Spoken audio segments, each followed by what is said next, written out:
जय हिंद बालकों, कैसे हैं आप लोग? कैसा चल रहा पढ़ाई लिखाई?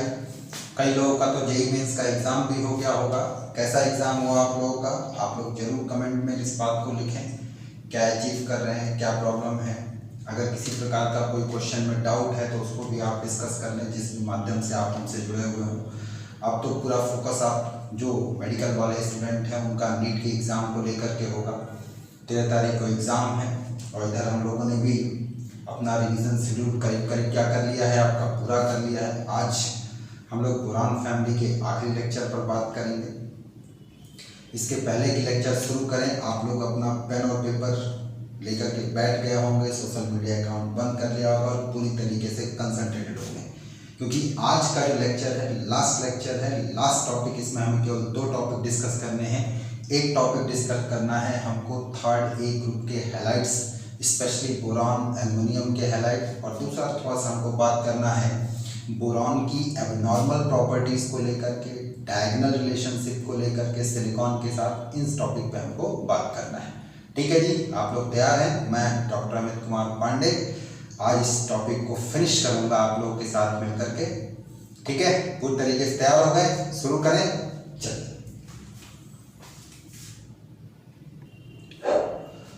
तो अगर हम लोग हैलाइड्स की बात करें, हैलाइड्स ऑफ थर्ड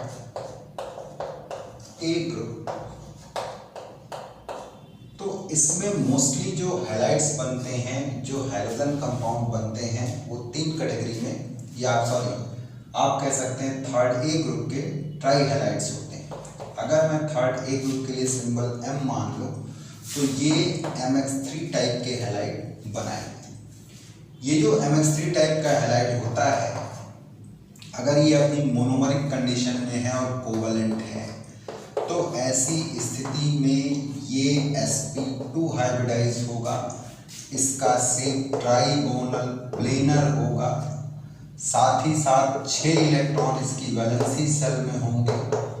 ये लुईस एसिड का काम करेगा, लेकिन तब जबकि ये मोनोमरिक कंडीशन में। हमें इस चैप्टर में जो ट्राइहैलाइड डील करने हैं, मोस्टली बोरॉन और एल्युमिनियम के डील करने हैं। अब अगर मैं बोरॉन के हैलाइड्स की बात करूं, तो बोरॉन के हैलाइड्स की खास बात ये होती है कि ये मोनोमर के फॉर्म में स्टैंड करते हैं। हाइपो ऑक्टेट होने के बावजूद, सेंट्रल एटम का ऑक्टेट न कंप्लीट होने के बावजूद भी ये डाइमर नहीं बनाते हैं। तो ये मोनोमर की शक्ल में स्टैंड करेंगे। सब के सब जो होते हैं वो कोवलेंट होते हैं, चाहे आप फ्लोराइड ले लो, फ्लोराइड ले लो, क्लोराइड ले लो, ब्रोमाइड ले लो, आयोडाइड ले लो, आप जो भी लेकर के चलोगे सब के सब कोवलेंट होंगे। आपको अपने दिमाग में बैठाना है BF3, BCl3, BBr3, Bi3, ठीक है, ये 4 के चारों कोवलेंट होंगे। साथ में ये सब के सब मोनोमर की शक्ल में स्टैंड करेंगे, ये डाइमर नहीं बनाते हैं। सभी के सेंट्रल एटम का हाइब्रिडाइजेशन sp2 होगा, सभी ट्राइगोनल प्लेनर होंगे, सभी के सेंट्रल एलिमेंट के पास 6 इलेक्ट्रॉन होंगे, सभी एक इलेक्ट्रॉन पेयर एक्सेप्ट करने की टेंडेंसी रखेंगे, यानी सब के सब किसका काम करेंगे? लुईस एसिड का काम करेंगे। लेकिन यही बात अगर मैं एल्युमिनियम के ट्राइहैलाइड की करूं, तो जो एल्युमिनियम के ट्राइहैलाइड हैं उनको आप 2 कैटेगरी में बांटेंगे, एक फ्लोराइड और दूसरा फ्लोराइड को छोड़ करके, यानी कि क्लोराइड, ब्रोमाइड और आयोडाइड चलेगा। यहाँ ये जो फ्लोराइड है ये बाई नेचर आयनिक होता है। अगर ये आयनिक होगा तो इसका ऑक्टेट कंप्लीट होगा, ये लुईस एसिड का काम नहीं करेगा, इसका मेल्टिंग और बॉइलिंग पॉइंट बहुत ज़्यादा होगा और इसका स्ट्रक्चर NaCl के जैसा होता है। लेकिन यहीं पर अगर हम क्लोराइड, ब्रोमाइड और आयोडाइड की बात करें तो ये बाई नेचर कोवलेंट होंगे। कैसे होंगे? कोवलेंट होंगे। और जब ये कोवलेंट होंगे तो ऐसी स्थिति में आप देखेंगे कि ये दो फॉर्म में स्टैंड करेंगे, मोनोमर और क्या चीज आपका डाइमर। अगर ये मोनोमरिक फॉर्म है ऐसे, तो इसका सेंट्रल एटम भी 6 इलेक्ट्रॉन रखेगा, ये स्पीसीज इलेक्ट्रॉन डेफिशिएंट होगी, या ये हाइपो ऑक्टेट मॉलिक्यूल कहलाएगा। हाइपो ऑक्टेट इसलिए कि सेंट्रल एटम का ऑक्टेट पूरा नहीं है, क्योंकि 6 इलेक्ट्रॉन है तो एक इलेक्ट्रॉन पेयर ये एक्सेप्ट करने की टेंडेंसी रखता है। नतीजा ये कैसे काम करेगा, लुईस एसिड का काम करेगा, इलेक्ट्रोफाइल का काम करेगा। और आपने तो एनहाइड्रस AlCl3 के बारे में पढ़ भी रखा है कि बड़ी सारी रिएक्शन में ये कैटलिस्ट के रूप में काम करता है, जैसे Friedel Crafts alkylation, Friedel Crafts acylation, isomerisation, polymerisation, ढेरों रिएक्शंस हैं। लेकिन यहाँ पर AlCl3 के अंदर एक विशेष टेंडेंसी पाई जाती है डाइमर बनाने की, और डाइमर ये इसलिए बनाता है ताकि ये अपने हाइपो ऑक्टेट नेचर को फिनिश कर सके। ये जो लुईस एसिड कैरेक्टर है इसको ये फिनिश कर सके, तो ये डाइमर बनाता है। इसका डाइमर बड़ा ही इंटरेस्टिंग, ध्यान दीजिएगा आप, इसका डाइमर बड़ा ही इंटरेस्टिंग। ये इसके डाइमराइजेशन में एल्युमिनियम डायरेक्ट बॉन्डिंग नहीं होती है, बल्कि जो टर्मिनल क्लोरीन एटम होते हैं ये अपना लोन पेयर सेंट्रल एल्युमिनियम को कोऑर्डिनेट करते हैं ऐसे, चलेगा। तो जब ये ऐसे करते हैं तो ये जो बॉन्ड बनता है इसे एक विशेष बॉन्ड नाम दिया जाता है, इसको हम लोग विशेष बॉन्ड कहते हैं। 3 एलिमेंट होने की वजह से 3 सेंटर, और इनके बीच में ये 4 इलेक्ट्रॉन पार्टिसिपेट करने की वजह से 3 सेंटर 4 इलेक्ट्रॉन बॉन्ड कहते हैं, या इसी को क्लोरीन ब्रिज भी कहा जाता है। आप ध्यान से देखिएगा तो इसको क्लोरीन ब्रिज भी हम लोग बोलते हैं, चलेगा। तो ये फॉर्म जो स्टैंड करती है आमतौर पे ये वेपर स्टेट में स्टैंड करेगी, या नॉन पोलर एप्रोटिक सॉल्वेंट जैसे कार्बन टेट्राक्लोराइड या बेंजीन आप लेंगे तो उसमें ये फॉर्म पाई जाएगी। इसकी जो डाइमरिक फॉर्म होती है, इसमें एल्युमिनियम डायरेक्ट बॉन्डिंग नहीं पाई जाती। तो एक बड़ा अच्छा सवाल भी यहाँ पे पूछा जाता है कि भाई एक बात बताइए कि एल्युमिनियम ट्राइफ्लोराइड क्यों नहीं डाइमर बनाता। तो इसका जवाब ये है कि भाई वो एल्युमिनियम ट्राइफ्लोराइड आयनिक है, उसका ऑक्टेट कंप्लीट है, तो उसे डाइमर बनाने की कोई वजह ही नहीं है। फिर सवाल उठता है कि सर चलिए BF3 तो कोवलेंट है, BCl3 तो कोवलेंट है, ये लोग डाइमर क्यों नहीं बनाते। तो इसका रीजन है कि अगर आप BF3 का मॉलिक्यूल देखोगे तो ये छोटे साइज का होता है और इसके पेरिफेरी पर फ्लोरीन एटम मौजूद होते हैं, और ये एटम इलेक्ट्रॉन रिच, पर एटम 3-3 लोन पेयर होता है। अब इसका रिजल्ट ये होगा कि जब दूसरा हम BF3 का मॉलिक्यूल लेकर के आएंगे डाइमराइजेशन के लिए, तो ऐसी स्थिति में ये जो पेरिफेरल इलेक्ट्रॉन क्लाउड है मॉलिक्यूल का वो रिपेल करेगा। ये बाहर आप कह सकते हैं तगड़ा नेगेटिव इलेक्ट्रॉन क्लाउड मौजूद है, इलेक्ट्रॉन डेंसिटी मौजूद है। तो चूंकि मॉलिक्यूल में रिपल्सन होगा, इस रिपल्सन की वजह से मॉलिक्यूल करीब नहीं आएंगे और डाइमराइजेशन नहीं होगा, एक वजह। दूसरी वजह जो आपको यहां पर देखने के लिए मिलेगी कि जो बोरॉन के ट्राइहैलाइड्स होते हैं वो अपना इलेक्ट्रॉन डेफिशिएंट नेचर को डिक्रीज करने के लिए पी-पाई बैक बॉन्डिंग का सहारा लेते हैं। जैसे अगर आप BF3 का मॉलिक्यूल देखें तो ये उतना इलेक्ट्रॉन डेफिशिएंट नहीं है जितना आमतौर पे बाकी के ट्राइहैलाइड इस ग्रुप के होते हैं। रीजन, बोरॉन के पास में एक एम्प्टी p ऑर्बिटल होता है, जबकि फ्लोरीन के पास में फिल्ड p ऑर्बिटल होता है। साथ ही साथ फ्लोरीन की इलेक्ट्रोनेगेटिविटी बोरॉन से बहुत ज्यादा है। थोड़ा बात को समझिए। तो बोरॉन के पास 5 इलेक्ट्रॉन होते हैं, तो कॉन्फ़िगरेशन 1s2 2s2 2p1।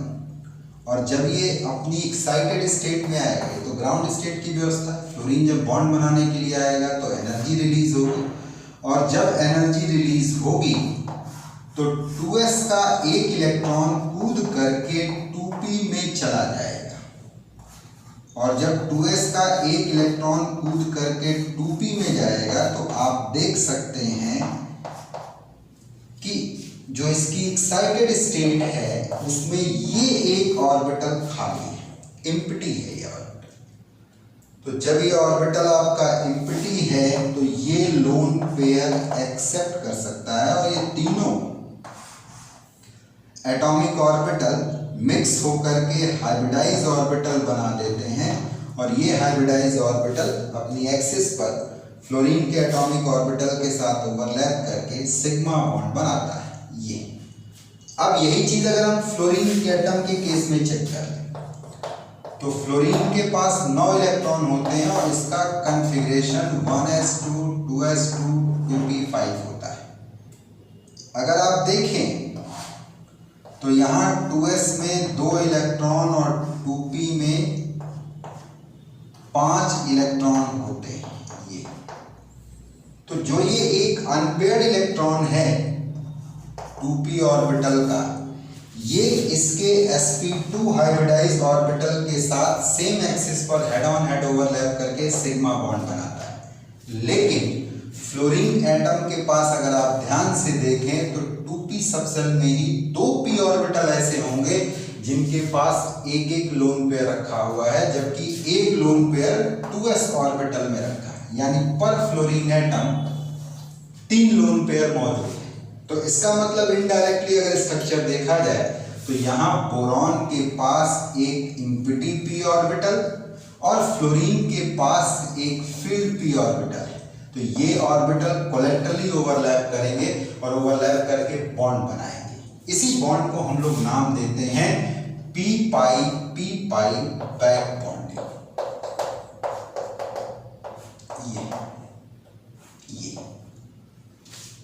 ये कहलाता है p पाई बैक बॉन्ड। p पाई बैक बॉन्ड। इस बॉन्डिंग का रिजल्ट ये होता है कि 6 से 8 तो नहीं होता, लेकिन 8 के करीब पहुंच जाता है, जिस पर कि इसका इलेक्ट्रॉन डेफिशिएंट नेचर घट जाता है, डिक्रीज कर जाता है। चलेगा। बड़ा अच्छा सवाल ये पूछा जाता है कि अगर हम बोरॉन के हैलाइड्स की बात करें या बोरॉन फ्लोराइड की बात करें, BF3 की बात करें, तो इसमें बोरॉन फ्लोरीन बॉन्ड लेंथ जो है वो सिंगल बॉन्ड से कम आती है, सिंगल बॉन्ड से थोड़ी सी कम आती है अगर इस बॉन्ड लेंथ को हम कंपेयर करें। अगर मैं single boron fluorine bond length x angstrom बोलूं और BF3 में यही boron fluorine bond length y angstrom बोलूं, तो प्रैक्टिकल रिजल्ट ये कहता है कि y is less than x। y जो है वो x से छोटा है। एक बात है। दूसरी बात यहां जो बड़ी इंटरेस्टिंग निकल करके आती है कि BF3 में बैक बॉन्डिंग होता है, लेकिन सभी all boron fluorine bond length have equal value. ये कैसे हो गया? इक्वल वैल्यू आती है, ये कैसे हो गया? तो इसका रीजन जो है वो ये जाता है कि BF3 का मॉलिक्यूल जो p पाई बैक बॉन्डिंग शो करता है, उस पर ये इक्विवेलेंट रेजोनेटिंग स्ट्रक्चर बनाता है, जिस पर बनने वाले हाइब्रिड में आने वाली जो बॉन्ड लेंथ होती है वो सेम आती है। जैसे मैं आपसे कहूं कि BF3 का स्ट्रक्चर हम लोग कुछ ऐसे बना लेते हैं, रेजोनेटिंग स्ट्रक्चर को ऐसे बना लेते हैं।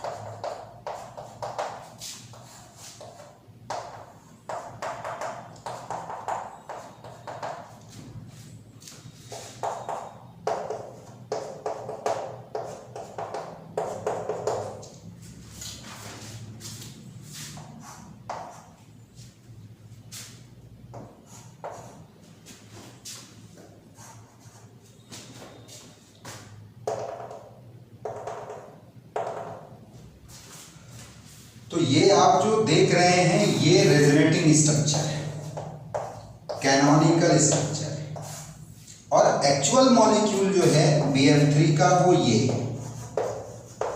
एक्चुअल मॉलिक्यूल BF3 का है ये, जिसे हम रेजोनेंस हाइब्रिड के नाम से जानते हैं। तो अब इस हाइब्रिड में अगर आप ध्यान से देखेंगे तो ये चूंकि इक्विवेलेंट रेजोनेटिंग स्ट्रक्चर है, इसलिए सभी बॉन्ड लेंथ आपस में बराबर आएगा, सभी BF बॉन्ड एनर्जी आपस में बराबर होगी हाइब्रिड में या एक्चुअल मॉलिक्यूल में। लेकिन रेजोनेटिंग स्ट्रक्चर में देखेंगे तो आपको दो प्रकार का बॉन्ड देखने को मिलेगा, एक ये डबल बॉन्ड और दूसरा क्या आपका सिंगल बॉन्ड। जहां डबल बॉन्ड की बॉन्ड लेंथ थोड़ी सी छोटी होगी, वहीं सिंगल बॉन्ड की बॉन्ड लेंथ थोड़ी सी ज्यादा होगी। पर किसी मॉलिक्यूल का बिहेवियर उसका हाइब्रिड बताता है, ना कि रेजोनेटिंग स्ट्रक्चर बताता है। इसीलिए हाइब्रिड में BF bond actual boron fluorine bond से छोटा आएगा, और साथ में सभी बॉन्ड लेंथ आपस में बराबर होगी, सभी बॉन्ड एनर्जी आपस में बराबर आएगी, चल जाएगा। यही वजह है कि BF3 का मॉलिक्यूल का जो लुईस एसिड कैरेक्टर है बाकी के ट्राई हैलाइड से कम आता है। तो अगर हम लोग देखें यहां पर थोड़ा सा इस चीज को देखें कि बोरॉन के ट्राई हैलाइड का लुईस एसिड कैरेक्टर तो सबसे कम मिलेगा BF3 का, और इसका रीजन है due to p-p back bonding. जैसे जैसे हैलोजन का साइज बढ़ता जाता है वैसे वैसे बैक बॉन्डिंग की टेंडेंसी जो होती है वो घटती जाती है और लुईस एसिड कैरेक्टर बढ़ता जाता है। यानी बोरॉन के ट्राईहैलाइड में BF3 से Bi3 की तरफ अगर आप जाएंगे तो ये जो लुईस एसिड कैरेक्टर है ये आपका बढ़ेगा, और बैक बॉन्डिंग टेंडेंसी जो है वो घटती चली जाएगी, क्योंकि हैलोजन का साइज बढ़ेगा यानी ऑर्बिटल का साइज बढ़ेगा, यानी कोलेक्टल ओवरलैपिंग का चांस घटेगा। बोलो भाई, यहां तक की बात पकड़ में आई, समझ में आई, कोई दिक्कत? चलिए बात को अगर हम लोग आगे की तरफ बढ़ाएं तो जो बोरॉन या एल्युमिनियम के ट्राईहैलाइड्स हैं ये बड़े बढ़िया लुईस एसिड का काम करते हैं। तो जब ये लुईस एसिड का काम करते हैं तो ये बड़ी आसानी से जो लुईस बेस हैं उनके साथ ये एडक्ट का फॉर्मेशन कर सकते हैं। जैसे अगर हम AlCl3 ले लें वाटर के साथ तो ये आसानी से एडक्ट बना देगा। ये यहाँ लुईस एसिड का काम करता है, ये यहाँ पर लुईस बेस का काम करता है, और सबसे पहले होता है हाइड्रेशन। और जब हाइड्रेशन होगा तो एल्युमिनियम के पास में एम्प्टी डी ऑर्बिटल पाया जाता है, नतीजा ये आयनिक हाइड्रेट बनाता है, ऐसे ये आयनिक हाइड्रेट बनाता है। जहां एनहाइड्रस AlCl3 कोवलेंट नेचर का होगा, वहीं पर हाइड्रेटेड AlCl3 आयनिक नेचर का होगा। और इसके पीछे रीजन ये होता है कि एल्युमिनियम पर +3 चार्ज होने की वजह से रिलीज हाइड्रेशन एनर्जी बड़ी ज़्यादा होती है, जो कि इसे बड़ी आसानी से +3 ऑक्सीडेशन स्टेट में स्टैंड करती है। हाँ, अगर हम इसको हीट करेंगे तो हीट करने पर ये करस्पॉन्डिंग हाइड्रोक्साइड में बदल जाएगा, और ये घटना कहलाती है हाइड्रोलिसिस। तो चूंकि एल्युमिनियम के केस में हाइड्रेशन पहले होता है और हाइड्रोलिसिस बाद में होती है, इसीलिए ये खूब जम के कैटलिस्ट के रूप में क्या किए जाते हैं, आपका इस्तेमाल किए जाते हैं। जरूरी नहीं है कि लुईस बेस के रूप में आप वाटर ही लें, बहुत सारे कंपाउंड ले सकते हैं, जैसे अमोनिया हो गया, प्राइमरी एमीन हो गया, ईथर हो गया। तो इन सब के साथ मिलकर के ये प्रोडक्ट बनाएंगे। अगर आप इन हैलाइड की हाइड्रोलिसिस को देखें तो हाइड्रोलिसिस में अगर हम सबसे पहले बोरॉन के हैलाइड की बात करें तो इसे हम दो कैटेगरी में बांट सकते हैं, एक BF3 और दूसरा BF3 को छोड़कर, यानी कि BCl3, BBr3 और Bi3। तो मैं आपको बता दूं BF3 आसानी से हाइड्रोलाइज नहीं होता, या होगा भी तो थोड़ा एलिवेटेड टेम्परेचर पर होगा, हीट करना पड़ेगा। और उसके पीछे रीजन इसका बैक बॉन्डिंग है, साथ ही साथ बोरॉन और फ्लोरीन बॉन्ड की बॉन्ड लेंथ का घटना, बॉन्ड एनर्जी का बढ़ना, ठीक है। और जो बोरॉन के पास इम्पिटी ऑर्बिटल है उसकी जो वैल्यू है उसका क्या करना, इम्पिटी नेचर का घट जाना, तो यहाँ पर ये रिएक्शन थोड़ी स्लो हो जाती है। अब अगर ये रिएक्शन कराना है तो आपको टेम्परेचर बढ़ाना पड़ेगा, तभी ये रिएक्शन हो पाएगी, नहीं तो नॉर्मली नहीं होती है। रूम टेम्परेचर प्रेशर पे चाहे हाइड्राइज करना तो नहीं होगा। लेकिन हाँ, यहीं पर अगर इसके अलावा हैलाइड है, क्लोराइड है, ब्रोमाइड है या आयोडाइड है, तो बड़ी आसानी से हाइड्रोलाइज होकर के ये करस्पॉन्डिंग ऑर्थोबोरिक एसिड देते हैं और साथ में देते हैं करस्पॉन्डिंग हाइड्रा एसिड। अगर क्लोराइड है तो HCl, ब्रोमाइड है तो HBr, आयोडाइड है तो HI। जैसे हम BCl3 ले लें और इसकी हाइड्रोलिसिस कराएं तो सबसे पहले SN2 मैकेनिज्म जाती है और ट्रांजिशन स्टेट बनती है, टेट्राहेड्रल ट्रांजिशन स्टेट बने। ये टेट्राहेड्रल ट्रांजिशन स्टेट यहां पर बनती है। नेक्स्ट स्टेप में वैलेंसी मेंटेन की जाती है, और जब वैलेंसी मेंटेन होगी तो ये इधर की तरफ और यहाँ से हाइड्रोजन बाहर निकलेगा HCl और बनेगा BOHCl। ये स्ट्रक्चर इसकी तुलना में ज़्यादा मजबूत है, क्योंकि यहाँ पर ऑक्सीजन के आने के साथ साथ पी पाई बैक बॉन्डिंग का चांस बढ़ता जाएगा। नतीजा बॉन्ड लेंथ घटेगी और बॉन्ड एनर्जी बढ़ जाएगी। चूंकि रिलीज एनर्जी बढ़ती है तो मॉलिक्यूल की स्टेबिलिटी क्या कर जाएगी, आपका बढ़ जाएगी। सिमिलरली अगला वाटर मॉलिक्यूल ऐड होगा, फिर वही HCl बाहर आएगा और यहाँ पर अब एक की जगह पे 2 OH आ जाएंगे।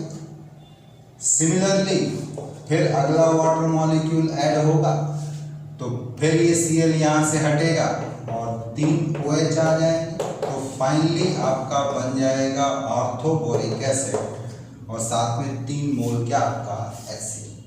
तो चाहे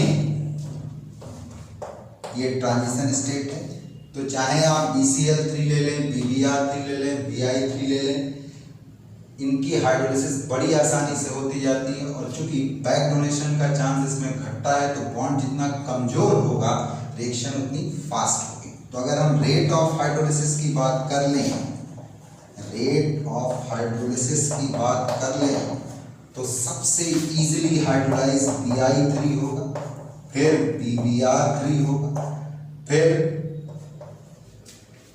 BCl3 होगा और सबसे लास्ट में सबसे पुअर कौन सा होगा, Bf3 का मॉलिक्यूल होगा। बोलो भाई, चल जाएगा। अब अगर हम बोरॉन के हैलाइड की बात कर चुके तो हम लोग एल्युमिनियम के हैलाइड्स की बात करें। एल्युमिनियम के हैलाइड्स में अगर क्लोराइड, ब्रोमाइड और आयोडाइड की बात की जाए तो ये इजीली हाइड्रोलाइज हो जाते हैं, लेकिन एक डिफरेंस है इनमें बोरॉन के हैलाइड और एल्युमिनियम के हैलाइड की हाइड्रोलिसिस में, कि जहां एल्युमिनियम के ट्राइहैलाइड जो होंगे वो ऑक्टाहेड्रल स्ट्रक्चर तैयार करेंगे, वहीं बोरॉन वाले टेट्राहेड्रल ट्रांजिशन स्टेट बनाते थे। कारण बोरॉन के पास में इम्पिटी डी ऑर्बिटल नहीं था तो ये अपनी वैलेंसी को एक्सपेंड नहीं कर सकता था, लेकिन एल्युमिनियम वाले में इम्पिटी डी ऑर्बिटल होता है। थर्ड पीरियड का नंबर है तो इम्पिटी डी ऑर्बिटल होता है, नतीजा ये अपनी वैलेंसी को क्या कर सकता है, एक्सपेंड कर सकता है। और अगर ये एक्सपेंड करेगा तो ये ऑक्टाहेड्रल टाइप का आयन बनाएगा। जैसे आप देख सकते हैं हमने AlCl3 लिया और वाटर के साथ, तो याद रहे एनहाइड्रस AlCl3 कोवलेंट नेचर का होता है, और जब आप इसे वाटर में डिप कर देंगे,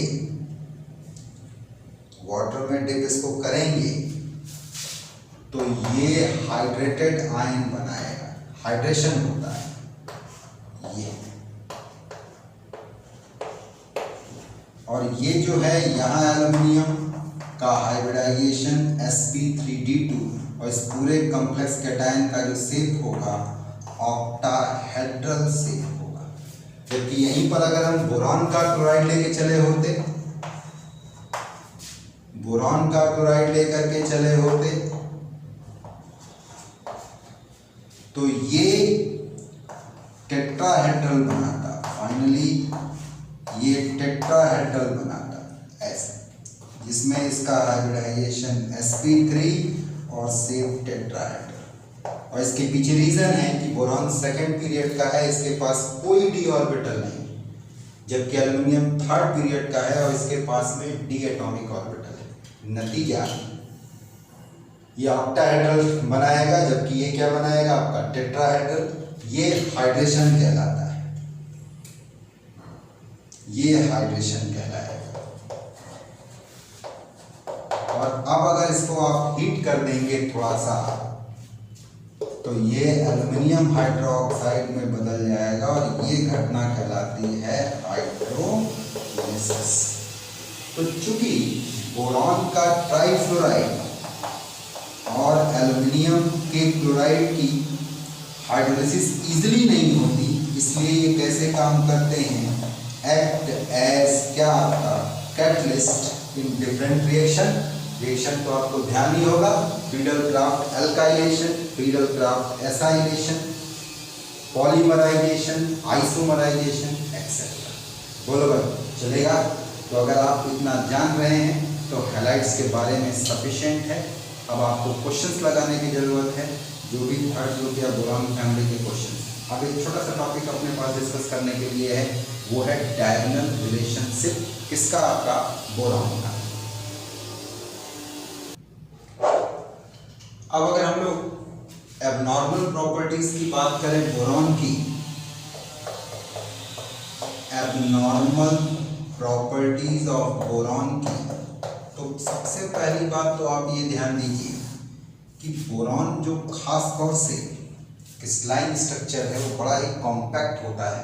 इस वजह से इसका मेल्टिंग और बॉइलिंग पॉइंट ग्रुप के दूसरे मेंबर से जो होता है बहुत ही डिफरेंस पर मिलता है। बहुत बड़ा हुआ मेल्टिंग और बॉइलिंग पॉइंट होता है बोरॉन का ग्रुप के बाकी मेंबर्स। एक बात। दूसरी बात, बोरॉन जो है वो डायगोनल रिलेशनशिप शो करता है चौथे ग्रुप के सिलिकॉन के साथ। और क्या क्या प्रॉपर्टी इसमें सिमिलर मिलती हैं, अगर ध्यान से देखें तो सबसे पहली प्रॉपर्टी जो दोनों की सिमिलर है बोरॉन और सिलिकॉन की, दोनों ही एसिडिक ऑक्साइड का फॉर्मेशन करते हैं, चाहे बोरॉन हो या सिलिकॉन हो। जबकि यही एल्युमिनियम देखेंगे तो ये एम्फोट्रिक ऑक्साइड बनाता है। एल्युमिनियम का ये ऑक्साइड एम्फोट्रिक नेचर का होता है, ठीक है, ये एम्फोट्रिक होता है, एम्फोट्रिक ऑक्साइड होता है। जबकि बोरॉन और सिलिकॉन दोनों ही एसिडिक ऑक्साइड बनाते हैं। इसी तरीके से अगर आप इनके हाइड्रोक्साइड की बात करें तो इनके हाइड्रोक्साइड भी जो होते हैं वो एसिडिक होते हैं। हाइड्रोक्साइड भी इनके एसिडिक होते हैं, चाहे वो बोरॉन हो या सिलिकॉन। इसी तरीके से एल्युमिनियम के हाइड्रोक्साइड की बात करोगे तो ये एम्फोट्रिक होता है, यानी कि ऑक्साइड और हाइड्रोक्साइड के लेवल पर बोरॉन और सिलिकॉन सिमिलर प्रॉपर्टी को शो करते हैं। इसी तरीके से तीसरा चीज, जहां बोरॉन और सिलिकॉन सेमीकंडक्टर बनाने में यूज होते हैं या सेमीकंडक्टर होते हैं, वहीं पर एल्युमिनियम आपका मेटालिक कंडक्टर होता है। ध्यान दीजिएगा, बड़ा ही इंपॉर्टेंट पॉइंट है। एल्युमिनियम मेटालिक कंडक्टर होता है, जबकि बोरॉन और सिलिकॉन सेमीकंडक्टर होते हैं। बोरॉन ग्रुप के बाकी मेंबर से डिफरेंट प्रॉपर्टी को शो करता है।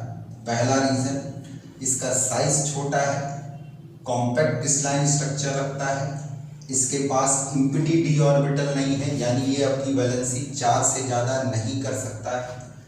साथ ही साथ ये डायगोनल रिलेशनशिप शो करता है, किसके साथ, सिलिकॉन के साथ। ये कोवलेंट बॉन्डिंग शो करता है अपने कंपाउंड में ज़्यादा आयनाइजेशन एनर्जी की वजह से, जबकि बाकी के पास चॉइस है कि कोवलेंट और आयनिक दोनों में जा सकते हैं। तो ये कुछ एक प्रॉपर्टीज बोरॉन की एल्युमिनियम से डिफरेंट रहती हैं। चलेगा। बात को थोड़ा और आगे बढ़ाते हैं। बात अगर आगे बढ़ाएं तो बोरॉन और सिलिकॉन दोनों ही अपने हाइलाइट की हाइड्रोलिसिस पर बोरिक और सिलिकॉनिक एसिड देते हैं। जैसे कि बोरॉन में क्लोराइड, ब्रोमाइड, आयोडाइड। फ्लोराइड थोड़ा इजीली हाइड्रोलाइज नहीं होता है, लेकिन ये तीनों अगर हाइड्रोलाइज होंगे तो ऑर्थोबोरिक एसिड देते हैं। जबकि यहीं पर अगर सिलिकॉन के हैलाइड हैं, क्लोराइड, ब्रोमाइड या आयोडाइड, तो ये हाइड्रोलाइज होकर के सिलिकॉनिक एसिड देते हैं। चलेगा। इसी तरीके से अगर हम बोरॉन और सिलिकॉन में देखें, इनके हाइड्राइड्स को स्पेशली देखें, तो बोरॉन और सिलिकॉन के जो हाइड्राइड्स हैं ये मॉलिक्यूलर नेचर के होते हैं। ये मॉलिक्यूलर नेचर के होते हैं, वोलेटाइल होते हैं, लो मेल्टिंग और बॉइलिंग पॉइंट होता है, या लो मेल्टिंग पॉइंट होता है, बॉइलिंग पॉइंट होता है। ये वाटर में या एल्कली में इजीली हाइड्रोलाइज होकर के हाइड्रोजन गैस देते हैं। लेकिन यहीं पर अगर आप एल्युमिनियम के साथ इनको कंपेयर कर लो तो एल्युमिनियम का हाइड्राइड रूम टेम्परेचर और प्रेशर पर सॉलिड होता है, साथ ही साथ आयनिक नेचर का होता है। तो ये कुछ एक पॉइंट हैं जो कि बोरॉन को ग्रुप के बाकी मेंबर से अलग करते हैं, साथ में इसकी प्रॉपर्टीज को सिमिलर बनाते हैं। किसके साथ? आपका सिलिकॉन के साथ। चलेगा। तो अगर आपने इतना कर लिया, चारों लेक्चर हमारे कवर कर लिए, तो करीब करीब इस फैमिली की सारी प्रॉब्लम्स हमने कवर कर दी। बस अगर ज़रूरत है आपको तो ऑब्जेक्टिव क्वेश्चंस को सॉल्व करने की, और जो भी लैंग्वेज के डाउट्स हैं या कंसेप्ट के डाउट्स हैं, अब इनको क्वेश्चन के माध्यम से ही क्लियर किया जा सकता है। किसी प्रकार का अगर कोई डाउट आपको बन रहा है तो आप काइंडली क्वेश्चन पूछें। जिस भी माध्यम से आप हमसे जुड़े हुए हैं उससे पूछें। बार बार हमारे लेक्चर को रिवाइज करें, कम से कम 3 से 4 बार अगर आप हमारे लेक्चर को रिवाइज करते हैं तो पूरा बोरॉन फैमिली आपके दिमाग में बैठ जाएगा। आपको किसी तरीके की फिर जरूरत ही नहीं है। और कोर टॉपिक कुछ आप जरूर दिमाग में रख लें, जैसे ऑर्थोबोरिक एसिड, बोरेक्स, बोरॉन के हैलाइड, डाइबोरेन, इनको आप साथ में एटॉमिक और फिजिकल प्रॉपर्टी इतना अगर आप कर ले रहे हैं तो इस चैप्टर में इससे बाहर क्वेश्चन नहीं आएगा। चलेगा? बोलो। तो आपसे एक अनुरोध है, एक निवेदन है कि आपको अगर हमारे लेक्चर पकड़ में आ रहे हैं, समझ में आ रहे हैं, तो आप अपने दोस्तों को भी बताइए, शेयर करिए, सब्सक्राइब करिए, लाइक करिए, कमेंट करिए, ताकि पता चल सके कि हम कहाँ खड़े हैं, क्या कमी है। अगर कोई कमी है तो उसे दूर करने की कोशिश की जाए। चलेगा? मैं डॉक्टर अमित कुमार पांडे हमेशा आपके साथ खड़ा हूँ, एक एक पॉइंट पर खड़ा रहूँगा जब तक कि आपका सिलेक्शन नहीं हो जाता। चलिए आज इतना ही रखते हैं। जय हिंद।